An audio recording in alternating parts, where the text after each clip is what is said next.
Greetings. Good morning. If you're at home, hope you're able to hear me, and I'm coming in loud and clear. We're jumping into chapter 6. We're going to go to lesson 2, numerical expressions.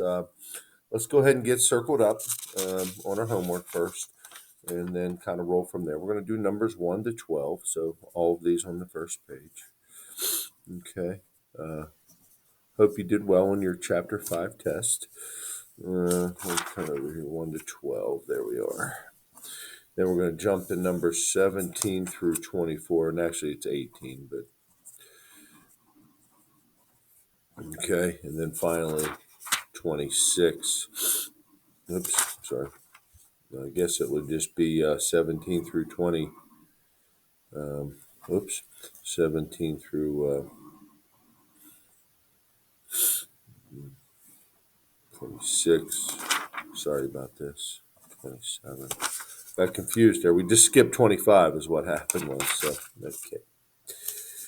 Okay, so today in numerical expressions, I'm going to go ahead and flip it over to page 444.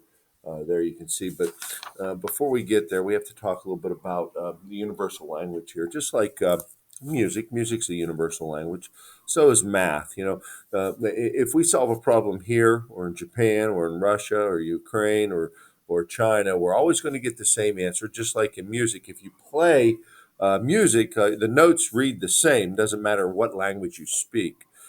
There's a certain language in math that we have to follow, and it's called please excuse my dear Aunt Sally.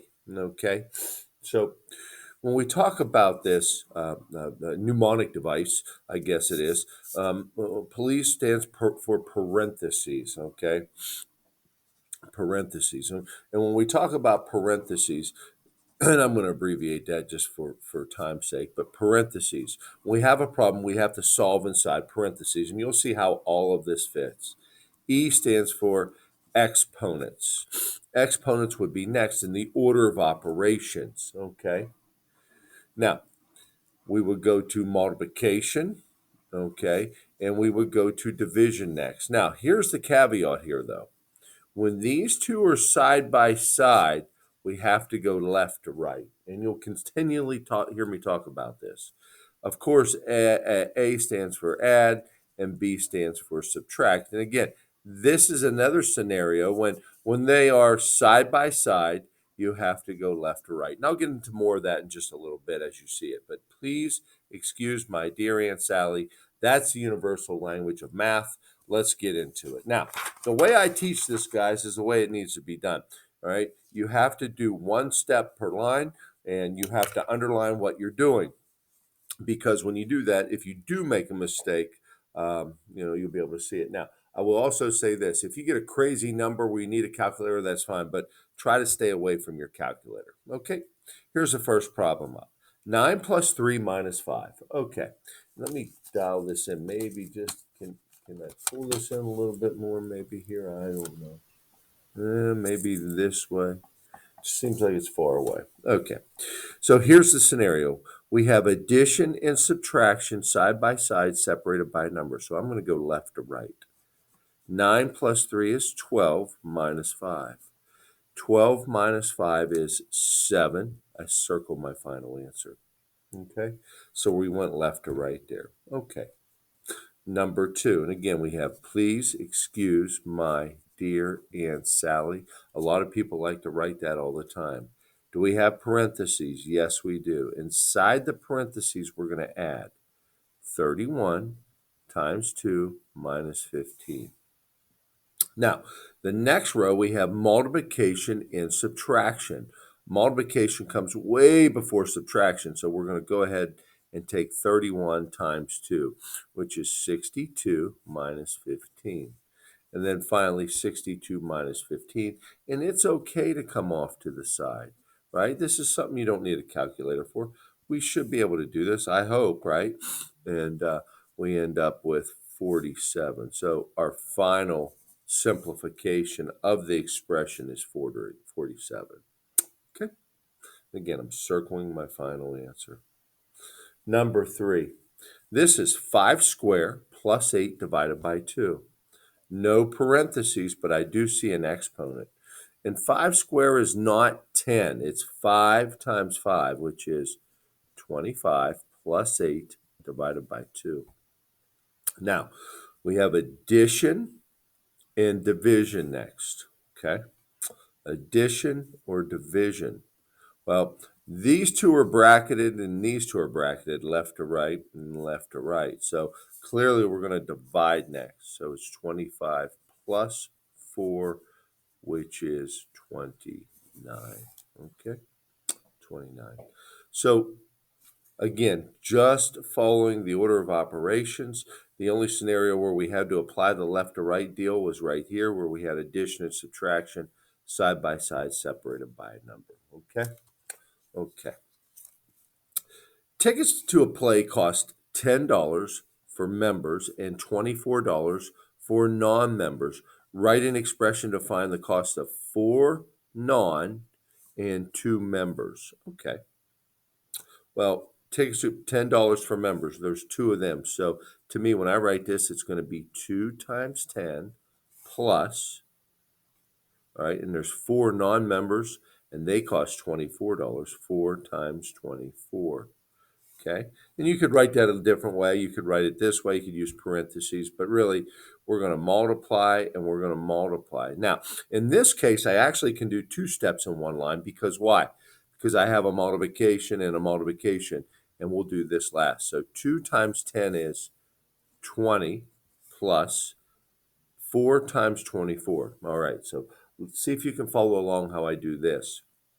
Okay, 4 times 4 is 16, carry the 1.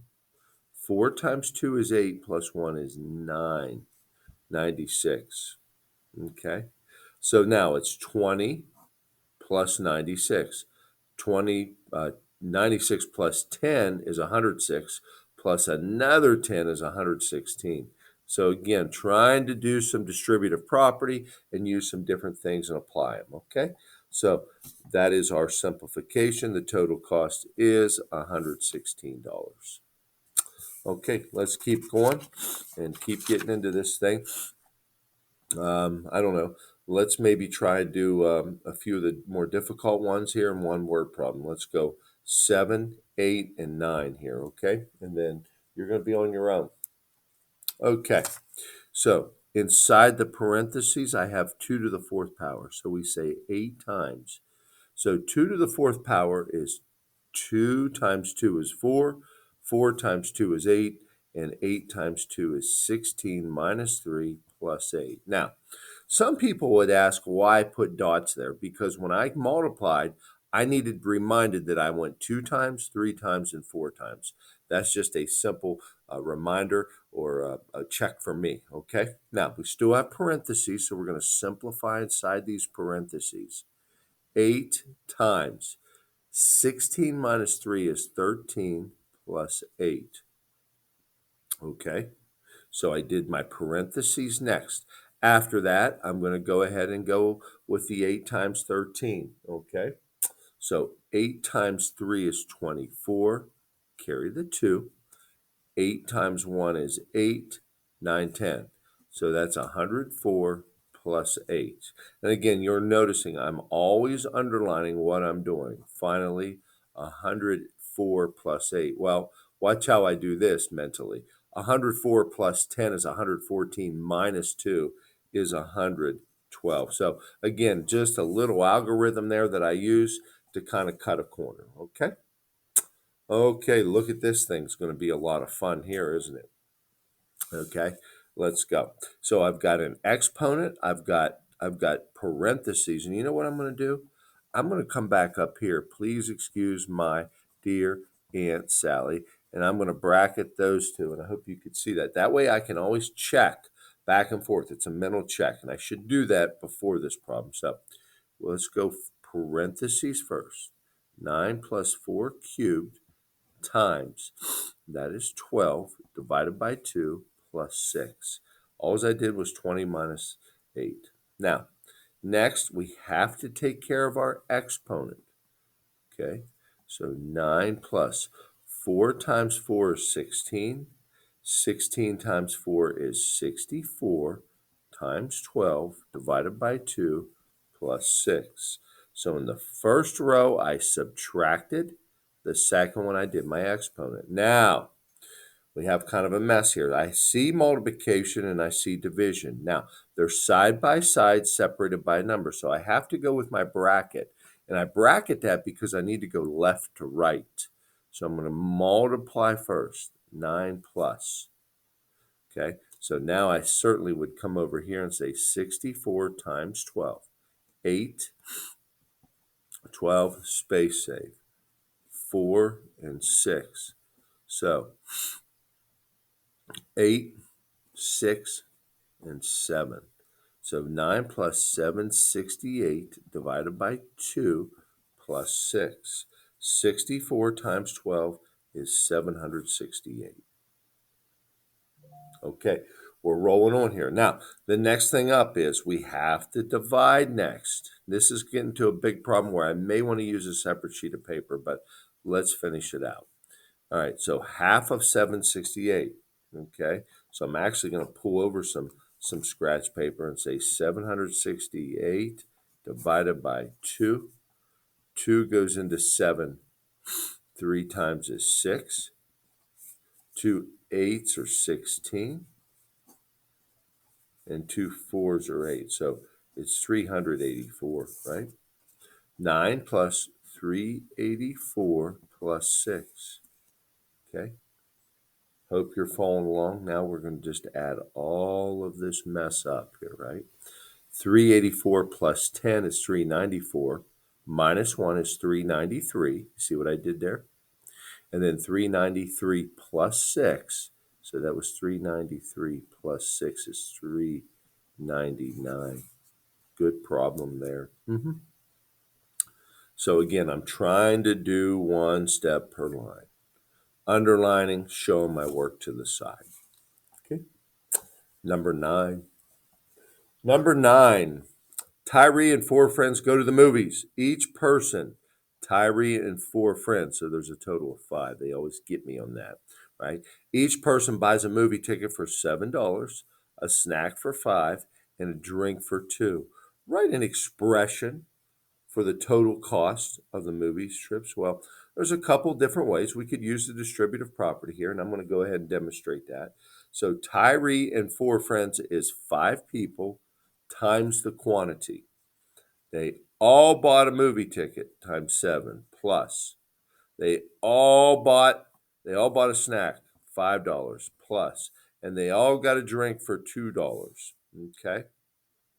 Now, there's a couple different ways we could do this, right? We could add these up and then multiply it by 5, or I could distribute this number through.